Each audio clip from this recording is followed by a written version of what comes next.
تريدون ان تجعلوا للہ علیکم سلطانا مبینا، اللہ فرماتا کیا یہ چاہتے ہو کہ اپنے اوپر اللہ کے لیے سری حجت کر لو؟ یعنی اگر تم یہ چاہتے ہو کہ اللہ کی تمہارے اوپر پکڑ آ جائے تو پھر یہ کام کرتے رہو، اللہ کی پکڑ آ جائے گی۔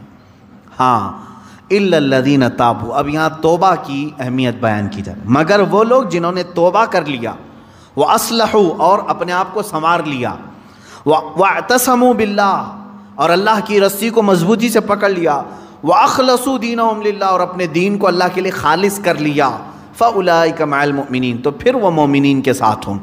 چار چیزیں توبہ کے لیے بیان کی گئی ہیں یہاں پہ، سمجھ کر کے چلیں آپ۔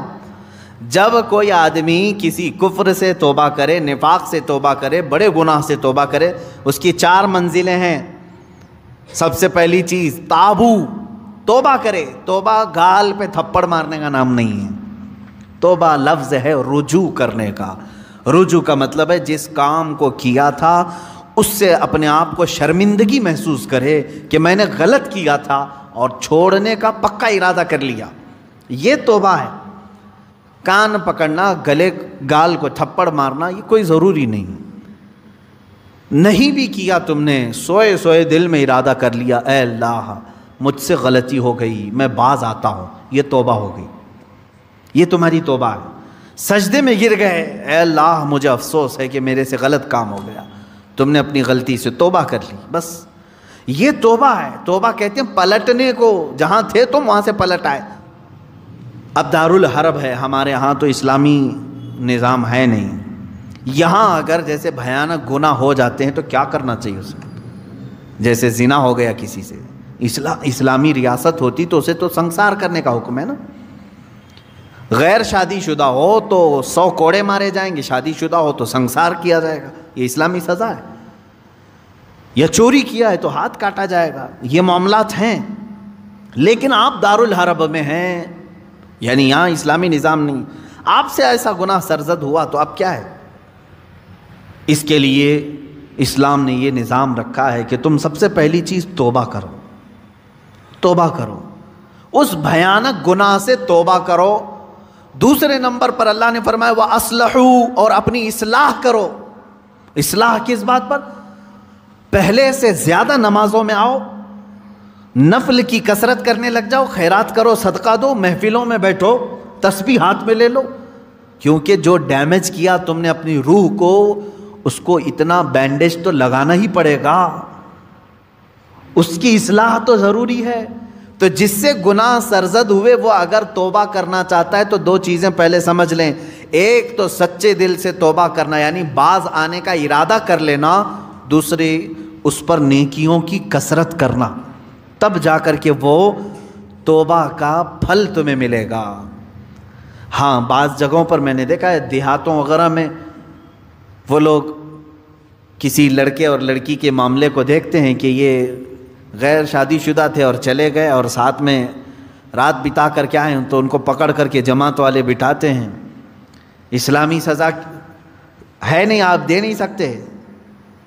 اور بعض دیہاتوں میں نے دیکھا ہے کہ جھاڑو لے کر کے اس کو مارتے ہیں یا ٹاول کو لپیٹ کر کے اس کو مارتے ہیں۔ یہ مذاق کر رہے ہو اسلامی نظام کا؟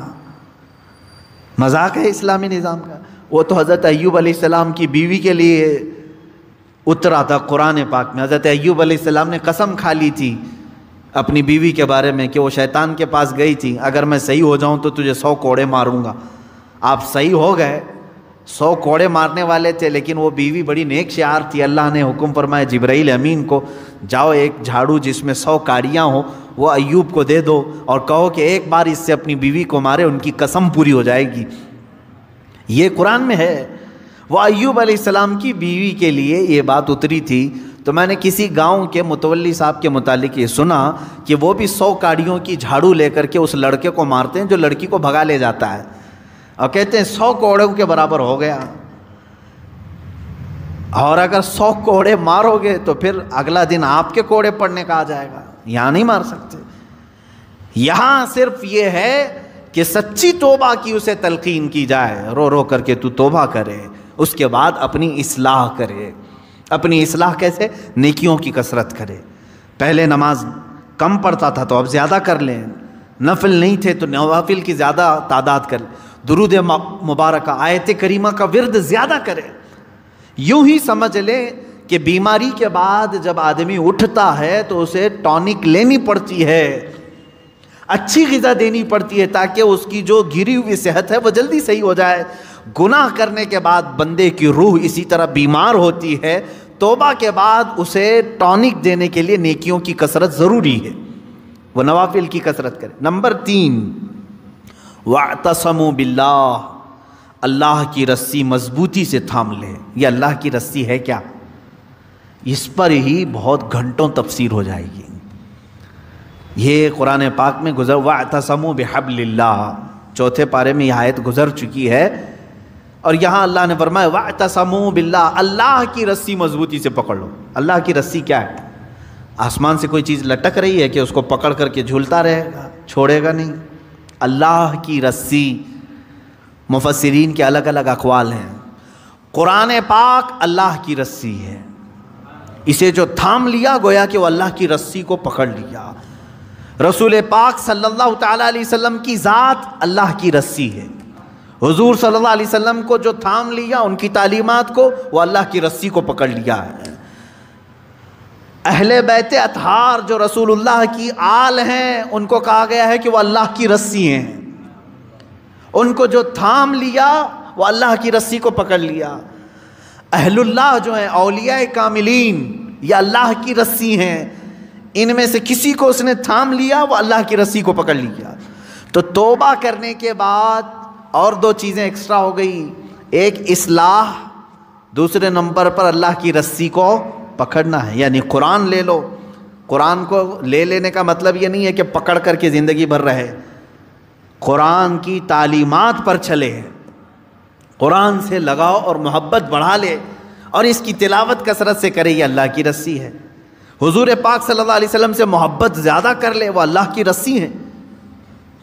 اور یہ ایک بات یاد رکھیں، میں آپ سے کہتا ہوں، یہاں میرے پاس ایک رسی ہے، ایک اس کا سرا، ایک کونا میرے پاس ہے، ایک باہر، اور آپ نے اس رسی کو پکڑ لیا، اور جب میں رسی کھینچوں تو سیدھے آپ کس کے پاس آئیں گے؟ میرے پاس آ جائیں گے، بلا تشبیہ و بلا تمثیل۔ اللہ نے قرآن میں فرمایا اللہ کی رسی کو پکڑ لو، یعنی اللہ رب العزت کی جو رسی ہے وہ خود خدائے قدیر و جبار کے دست قدرت میں ہے، اور اس رسی کا ایک سرا، ایک کونا دنیا میں ہے، وہ رسول پاک کی شکل میں ہے، اہل بیت اطہار کی شکل میں ہے، قرآن عظیم کی شکل میں ہے۔ ان کو جس نے پکڑ لیا، جب رب تبارک و تعالیٰ سارے لوگوں کو کھینچے گا تو تم وہیں جاؤ گے جہاں یہ اس رسی کا دوسرا کنارہ ہوگا۔ اسی کو کہتے ہیں اللہ رب العزت تک پہنچنے کے لیے اس کی رسی کو تھام لینا، یعنی اہل اللہ، اولیاء کاملین سے وابستہ ہونا، قرآن پاک سے اور رسول پاک کی زندگی سے وابستہ ہونا۔ 3 چیزیں میں نے گنا دیا توبہ کے لیے۔ وَأَخْلَصُوا دِينَهُمْ لِلَّهِ، چوتھی چیز ہے اپنے دین کو اللہ کے لیے خالص کر دینا، پیورٹی والا دین۔ یہ وہی شادی کرنے والے لوگوں کے لیے ہے، جو شادی کے لیے دین میں آئے تو اللہ فرمانا نہیں، اللہ کے لیے دین میں آؤ، اللہ کے لیے توبہ کرو۔ بعض لوگوں کو دیکھا گیا کہ بھائی بہت زیادہ آوارہ گردی کرتا تھا، میں تو بیٹی نہیں دوں گا اس کو، کہا 4 لوگوں کو لے آؤ، میں توبہ کرتا ہوں، توبہ توبہ توبہ توبہ، ہو گئی توبہ۔ اس کے بعد اس کی بیٹی کو لینے کے لیے تم نے 4 لوگوں کے پاس توبہ کیا۔ میرے عزیزوں، اب توبہ کے اصول آپ سیکھ لو۔ اس نے توبہ کس کے لیے کیا؟ ایک خاتون کے لیے۔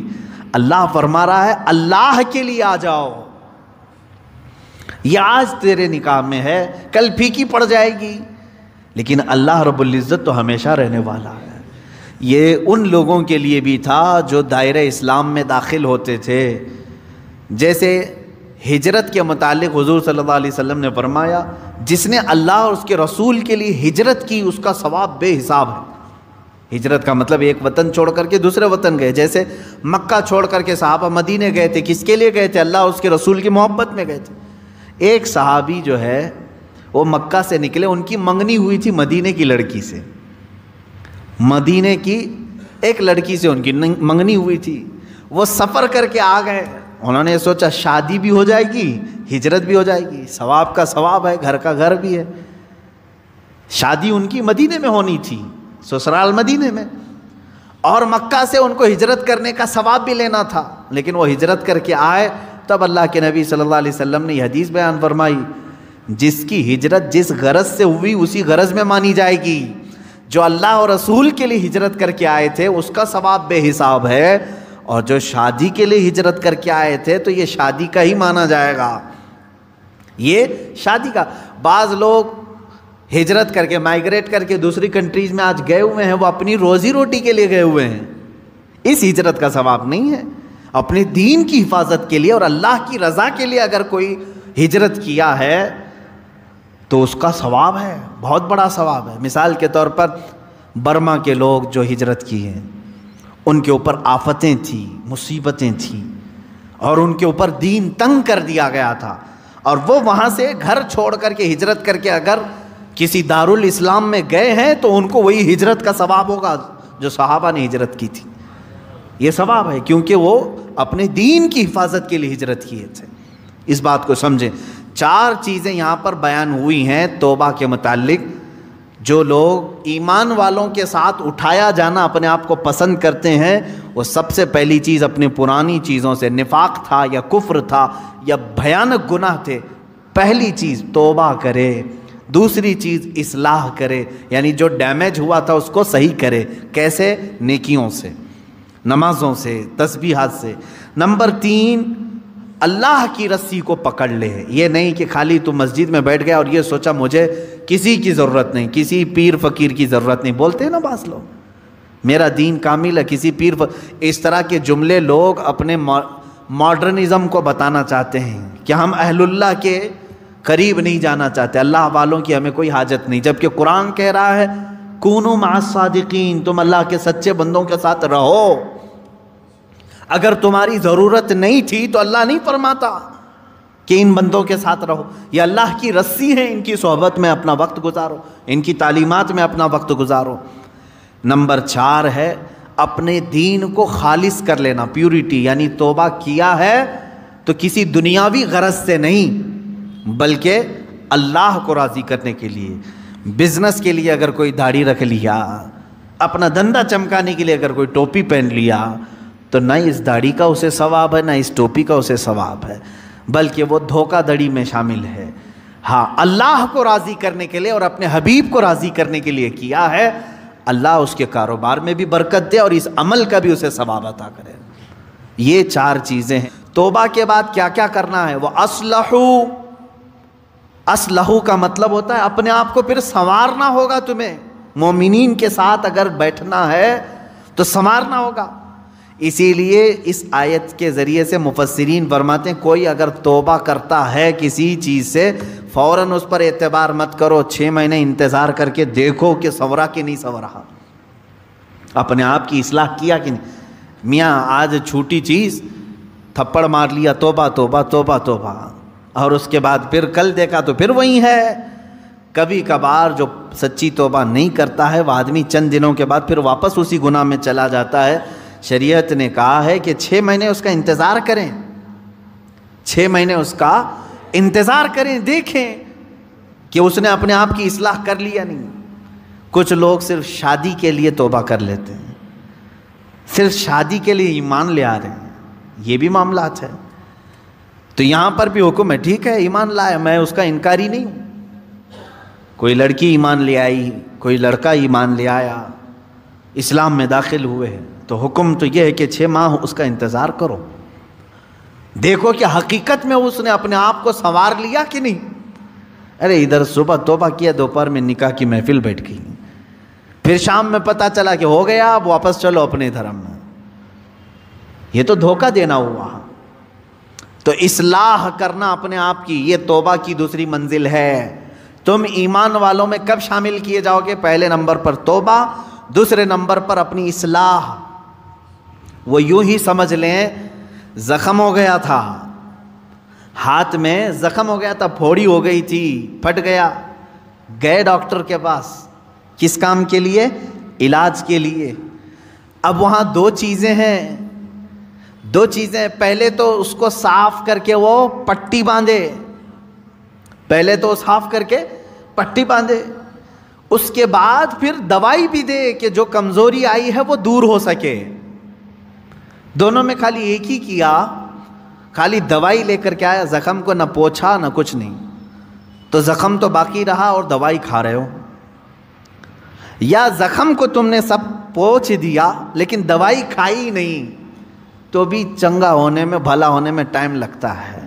اسی طرح سمجھ لیں کہ گناہوں سے توبہ کر لیا، پٹی باندھ لیا، اصلاح کرنے کے لیے نمازوں کی کثرت کرو، خیرات کی، یہ گولی کا کام کرے گی، تمہارے جسم کے اندر اصلاح پیدا ہو جائے گی۔ یہ اللہ تعالیٰ فرماتا ہے سوف یؤتی اللہ المؤمنین اجرا عظیما، ان قریب اللہ مسلمانوں کو بڑا ثواب دے گا، ایمان والوں کو بڑا ثواب۔ یہ اس پارے کی آخری آیت میں تلاوت کر رہا ہوں، 5ویں پارے کی، ما یفعل اللہ بعذابکم ان شکرتم وآمنتم۔ کتنی پیاری بات ہے، اللہ فرما رہا ہے اللہ تمہیں عذاب دے کر کیا کرے گا؟ رب تعالیٰ خود ہی پوچھ رہا ہے کیوں عذاب دے گا تم کو؟ زبردستی اللہ تمہیں عذاب دے کر کیا کرے گا اگر تم اس کا حق مانو اور ایمان لاؤ؟ تم اگر ایمان لاتے ہو اور شکر گزار بندے بنتے ہو، کیوں تمہیں عذاب دے گا؟ یہ دیکھیں کتنی بڑی بات ہے۔ یہی تو عیسیٰ علیہ السلام کی دعا بھی تھی۔ عیسیٰ علیہ السلام نے ایک دعا کی تھی، وہ 6 پارے کے آخر میں آیت آتی ہے، 7ویں پارے کے سورہ مائدہ کے آخر میں آتی ہے، ان تعذبنی فانی عبدک وان تغفر لی فانک انت العزیز الحکیم۔ اے اللہ اگر تو عذاب دے گا مجھے تو میں تیرا ہی تو بندہ ہوں، تیرا ہی تو بندہ ہوں، اور اگر تو بخش دے گا تو تو بڑی عزت والا ہے، تیرے خزانے میں کوئی کمی نہیں ہونے والی ہے۔ اب دیکھیں یہاں چپکلش کس کی ہوتی ہے؟ تمہارے نوکر کو بلا کر کے میں نے مارا دل ٹھنڈا کرنے کے لیے کہ چلو سامنے والے کو ذلیل بھی کروں اور دل کو ٹھنڈا بھی کروں، دوسرے کے آدمی کو لا کر کے، یہی تو چل رہا ہے نا آج۔ اس پارٹی والا پکڑا گیا تو اس پارٹی والے اس کو مار دیں گے، دل ٹھنڈا کریں گے، سامنے والے کو ذلیل کریں گے، یہی تو چلتا ہے۔ میں اگر تمہارے نوکر کو لا کر کے ماروں تو ہو سکتا ہے یا میری غرض ہو کہ میں بدلے کی بھاونا اندر ہے، سامنے والے سے میری چپکلش تھی اسی لیے اس کے نوکر کو بلا کر کے میں نے مارا، لیکن رب ذوالجلال کے ساتھ تو ایسا معاملہ نہیں۔ وہ اگر کسی بھی بندے کو عذاب دے تو کسی دوسرے کا تو بندہ ہے نہیں، اسی کے بندے ہیں، کوئی دوسری جماعت کا بندہ نہیں ہے۔ یہی دعا کیا کرو اے مسلمانوں اللہ سے، اے اللہ تو اگر مجھے عذاب دے گا تو میں تیرا ہی تو بندہ ہوں، میں تیرا ہی بندہ ہوں۔ یہ میں نے اصول آپ کو سمجھایا۔ یہاں سے مجھے ایک بات یاد آتی ہے، صحابی کا عقیدہ دیکھیں، اللہ رب العزت کسی پر بھی عذاب نہیں دینا چاہتا، بلکہ وہ قیامت کے دن تو فرمایا اللہ کے حبیب صلی اللہ علیہ وسلم نے چھوٹے چھوٹے بہانے دیکھے جاتے ہیں بخشنے کے، چھوٹے چھوٹے بہانے دیکھے جاتے ہیں، یہاں تک کہ فرمایا حدیث پاک میں ہے ایک شخص کو فرشتے گھسیٹتے ہوئے لے جا رہے تھے، رب تعالیٰ نے فرمایا روک دو اس کو، اس کی کوئی نیکیاں نہیں ہیں، کہا کچھ بھی نہیں ہے مولا اس کے پاس، گناہ بھاری ہو گئے ہیں اس کے۔ رب تبارک و تعالیٰ نے اس سے سوال کیا، اس سے پوچھو میرے بندے سے کیا زندگی میں کبھی کسی عالم کی محفل میں بیٹھا تھا؟ وہ کہتا ہے نہیں، پھر فرشتے گھسیٹتے ہوئے لے جاتے ہیں۔ اس بات پر بخشش کے لیے اللہ تعالیٰ فرما رہا ہے بیٹھا تھا، اس کے پاس وہ بھی نہیں تھا۔ پہلے پوچھا گیا کیا مصافحہ کیا تھا؟ اس نے کہا نہیں ایسا کبھی اتفاق ہی نہیں ہوا۔ محفل میں بیٹھا تھا؟ کہا نہیں۔ اس نے کہا ہاں ایک مرتبہ ایسا ہوا تھا کہ میرے گاؤں ایک بڑے عالم دین آئے تھے، سارے لوگ ان کو دیکھ رہے تھے تو میں بھی دور سے دیکھ رہا تھا اور دل میں نے ان کی عزت رکھی تھی۔ اللہ نے فرمایا وہ نائب رسول کا احترام کیا، اسے معاف کر دو۔ اللہ اکبر۔ یہ اللہ رب العزت کے بخشنے کے معاملات ہیں۔ وہ تو اسی لیے فارسی میں کہا گیا نا رحمت حق بہانہ می جویت بہا نمی جویت، فارسی کا ایک قول ہے اللہ کی رحمت تو بہانے ڈھونڈتی ہے، قیمت نہیں دیکھتی۔ اب بندہ اگر یہ سوچ کر کے بیٹھ جائے کہ نہیں وہ بہت ہی عذاب دے گا، بہت ہی عذاب دے گا، نہیں میرے عزیزو، اللہ تبارک و تعالیٰ کو رحیم و کریم بھی یقین رکھو۔ اور خود مولا فرما رہا ہے ما یفعل اللہ بعذابکم، تم کو عذاب دے کر اللہ کیا کرے گا؟ کیوں اللہ عذاب دے گا تم کو؟ کیا تم دوسرے کے بندے ہو کہ تمہیں عذاب دینے کے بعد بدلہ لیا جائے گا؟ نہیں، اللہ تعالیٰ ہاں اس کے اصول تھے دنیا میں، سب کو اللہ نے بتایا تھا اس راستے پر چلو، تم بہک گئے تھے اس لیے تمہیں عذاب میں مبتلا کیا جا رہا ہے، ورنہ زبردستی کسی کو نہیں۔ اسی لیے وہ صحابی رسول کا عقیدہ مجھے یہی بتانا تھا۔ میں یہاں پر اپنی گفتگو کو سمیٹتا ہوں۔ حضور پاک صلی اللہ تعالیٰ علیہ وسلم کے پاس صحابی آئے، کہنے لگے یا رسول اللہ صلی اللہ علیہ وسلم، اللہ تعالیٰ اپنے بہت سارے کام فرشتوں کے توسل سے، فرشتوں کے اسباب سے کراتا ہے۔ بارش برسانے والا فرشتہ میکائیل علیہ السلام، روزی پہنچانے والے فرشتے ہیں، بچے کی ولادت سے پہلے ماں کے پیٹ میں آ کر اس کا ناک نقشہ شکل پوری دینے والے دوسرے فرشتے ہیں، قبر میں سوالات کرنے کا کام کون کر رہا ہے؟ فرشتے۔ تمہارا درود حضور صلی اللہ علیہ وسلم تک پہنچانے والے فرشتے ہیں، بارش برسانے والے، ہوا چلانے والے فرشتے ہیں۔ اللہ تبارک و تعالیٰ اپنے کائنات کے سارے کاموں کو فرشتوں کے لیے مقرر کیا ہے، کاموں پر فرشتوں کو مقرر کیا ہے، سارے کام فرشتے کر رہے ہیں۔ اس صحابی نے حضور سے کیسا سوال کیا؟ پوچھتے ہیں یا رسول اللہ صلی اللہ علیہ وسلم، قیامت کے دن جب ہم سب کا حساب کتاب ہو رہا ہوگا تو کون سا فرشتہ حساب لینے کے لیے اللہ بٹھائے گا؟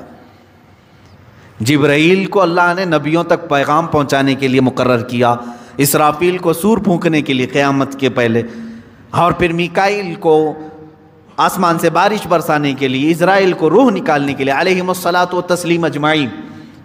صحابی نے پوچھا قیامت کے دن ہمارا حساب لینے کے لیے کون سے فرشتے کو رکھے گا اللہ تعالیٰ؟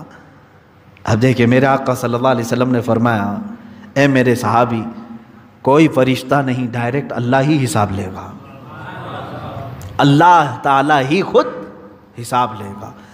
تو وہ صحابی جھومنے لگ گئے، رقص کرنے لگے، واہ میرے رب کی شان، واہ۔ تو کہا کیوں اتنی خوشی کی اس بات کی ہے؟ کہا اگر یہ فرشتوں کو ڈیوٹی دی جاتی تو پھر وہ ایک پائی بھی ادھر کی ادھر نہیں کرتے، وہ تو اپنے کام میں پورے ہوتے ہیں۔ ہم نے تو اسرائیل کو زندگی بھر دیکھا ہے، ایک منٹ آگے پیچھے نہیں چھوڑتا، روح نکالنا ہی نکالنا ہے۔ لیکن جب میرے آقا آپ نے فرمایا کہ اللہ خود حساب لے گا تو مجھے معلوم ہے کہ وہ اللہ رحمان بھی ہے، رحیم بھی ہے، ستار بھی ہے، غفار بھی ہے۔ جب وہ اپنے بندوں کے حساب لینے پر آئے گا تو کسی کا چھپا دے گا، کسی کو بے حساب معاف کرے گا، کسی کو یوں ہی جنت میں بھیج دے گا۔ جب آپ نے فرما دیا تو میرا یقین بڑھ گیا کہ میرے بھی بخشش کی امید مجھے لگ گئی، قیامت کے دن میرے بھی بخشش کی مجھے امید لگ گئی۔ یہ امید صحابہ کی جو تھی وہی رکھو اپنے رب سے، ہم جیسوں کی بھی بخشش ہو جائے گی۔ اللہ اگر حساب لے، اللہ تعالیٰ اگر حساب لے، ہم سب کی بخشش ہو۔ ہاں فرشتوں کو رکھے گا تو وہ ڈیوٹی پوری کریں گے، وہ ڈیوٹی پوری کریں گے۔ یہی اللہ تعالیٰ فرماتا ہے اللہ تمہیں عذاب دے کر کیا کرے گا اگر تم دو چیزیں کرو، کیا ایک ایمان لاؤ، ایمان پر قائم رہو، اور دوسرے شکر بجا لاتے لو، اللہ تعالیٰ تمہیں کیوں عذاب دے گا؟ وَكَانَ اللَّهُ شَاكِرًا عَلِيمًا، اور اللہ صلہ دینے والا، جاننے والا ہے، بدلہ جزا دینے والا ہے۔ یہاں شکر کا لفظ آیا ہے، جو بندہ شکر نہیں کرتا وہی سب سے زیادہ عذاب میں گرفتار ہوتا ہے۔ دیکھیں حضور صلی اللہ علیہ وسلم نے فرمایا قیامت کے دن معراج کے سفر میں نے جہنم میں سب سے زیادہ عورتوں کو دیکھا۔ صحابیات کے پاس حضور فرما رہے ہیں کیوں؟ حضور سے پوچھا کیوں عورتیں زیادہ تھیں؟ حضور فرماتے ہن یکفرن العشیر، اس لیے کہ وہ اپنے مردوں کی ناشکری بہت کرتی تھیں۔ ناشکری ایک ایسی چیز ہے جو دوزخ میں لے جاتی ہے، عذاب میں گرفتار کرتی ہے۔ یہ چیزیں بندوں کے اندر بہت آتی ہیں۔ اگر تم ایمان والے ہو اور شکر گزار ہو، ٹینشن مت لو، اللہ عذاب نہیں دے گا، اللہ عذاب نہیں دے گا۔ ایمان پر قائم ہے اور شکر کر رہے ہو۔ شکر یہ ہے کہ ہر بات پر تم الحمدللہ کہو، بیماری کے بستر پر ہو بیماری کے بستر پر ہو، کوئی پوچھے کیسے ہوگا، الحمدللہ. ہاں کوئی سوال کرے گا کیا یہاں پر بھی شکر کرنا، حالانکہ میں بیمار ہوں، بولوں تو کیا فرق ہے؟ میرے عزیز ہاں یہاں کس بات کا شکر کرے گا تو جانتا ہے؟ تجھے جو بیماری دیا اللہ نے وہ تیرے گناہوں کے برابر کی نہیں دیا، اس بات کا شکر کر. اگر تیرے گناہوں کے برابر کی بیماری دے دیتا تو ابھی بستر پر پتہ نہیں کیڑے مکوڑوں کی غذا بن چکا ہوتا. ظاہر سی بات ہے ہمارے گناہ بہت بلند ہیں اور بیماری جو آتی ہے وہ ہلکی ہوتی ہے. اس بات کا بھی بندے کو شکر بجا لانا چاہیے. الحمدللہ اے اللہ میرے جتنے برے اعمال ہیں اس کے اعتبار سے اگر تو سزا دینے پر آئے تو ایک دن بھی میرے سکون کی سانس لینا میرے لیے دشوار ہوگا. اتنی بیماری دیا تو نے، یہ بھی تیرا شکر ہے، یہ بھی تیرا شکر ہے. بلکہ ایک دانت بھی جھڑ جائے تو بزرگان دین شکر کرتے تھے، شکر کرتے تھے. کس بات پر؟ ارے دانت جھڑ جائے تو شکر. ایک بزرگ نے فرمایا ہاں اس لیے کہ جتنی دیر میں نے اللہ کی تسبیح نہیں بیان کی، غافل رہا، وہ مولا چاہتا تو میرے پورے دانت توڑ دیتا، چاہتا تو پوری زبان خراب کر دیتا، پھر بھی ایک ہی ٹوٹا ہے، اس پر بھی میں شکر کر رہا ہوں. یہ شکر کی زندگی ہے. آج چھوٹی چھوٹی سی چیزوں پر واویلا، سب کچھ ہے تمہارے پاس، صحت بھی ہے، تندرستی بھی ہے، سب کچھ. شکایت کم کرو، شکر زیادہ کرو. کیا آپ نے اپنی زندگی میں ہی جھانک کر کے نہیں دیکھا؟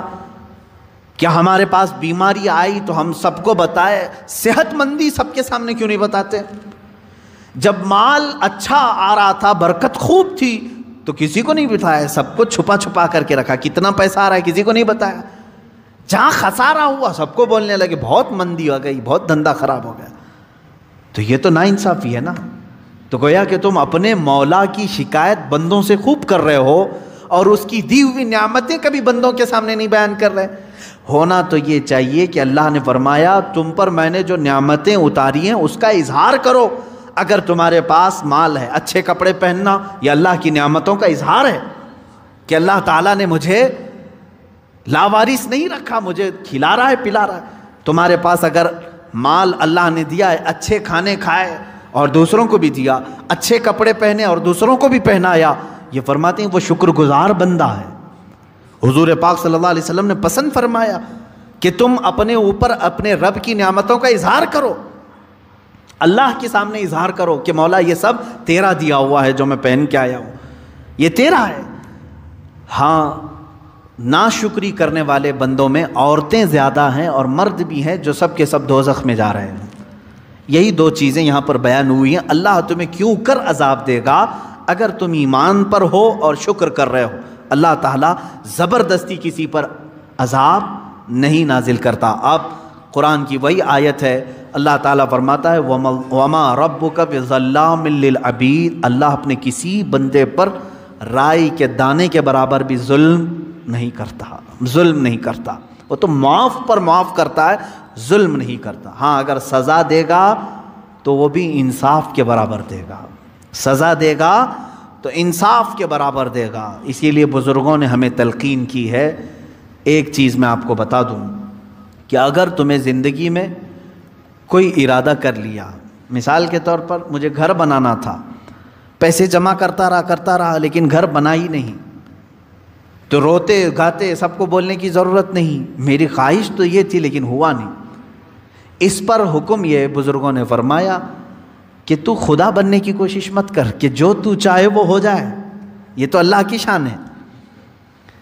کبھی ایسا ہوگا کہ تو جو چاہے وہ ہو جائے گا، کبھی ایسا ہوگا جو تم چاہتے ہو وہ نہیں ہوگا. تو اس میں کیا کرنا چاہیے بندے کو؟ بزرگوں نے فرمایا اگر تیرے چاہنے کے بعد کوئی کام ہو گیا تو یہ کہہ کہ اللہ مجھ جیسے کمتر کو بھی مکمل کر کے دے دیا، اور اگر تیرے چاہنے کے بعد نہیں ہوا تو یوں کہہ کہ اللہ تبارک و تعالیٰ نے اپنے عدل کے مطابق جو کیا وہ بالکل صحیح کیا، کہ مجھ جیسے کے لیے وہ تھا ہی نہیں کام جس کی میں خواہش کر کے بیٹھا تھا، جس کی میں خواہش کر کے بیٹھا تھا. میرے مرشد گرامی کا یہ شعر مجھے یاد آتا ہے. اللہ رب العزت کی بارگاہ میں وہ یوں دعا کرتے تھے کہ میں گنہگار ہوں اور بڑے مرتبوں کی خواہش، میں گنہگار ہوں اور بڑے مرتبوں کی خواہش، تو کریم ہے خدایا تیری بندہ پروری ہے. یعنی میں چاہتا تو کہ بڑے مقامات مل جائیں، لیکن حیثیت نہیں ہے، خواہش تو کر رہا ہوں، مل گئے تو تیرا انعام ہے، نہیں ملے تو یہ تو میری خود کی کوتاہی ہے، ویسے تو مجھے ملنا ہی نہیں چاہیے، لیکن مل گئے تو تیرا انعام ہے۔ اللہ رب العزت ہم سب کو قرآن عظیم کی تفسیر اور اس کے معانی پر عمل کی توفیق عطا فرمائے۔ وآخر دعوانا الحمد للہ رب العالمین۔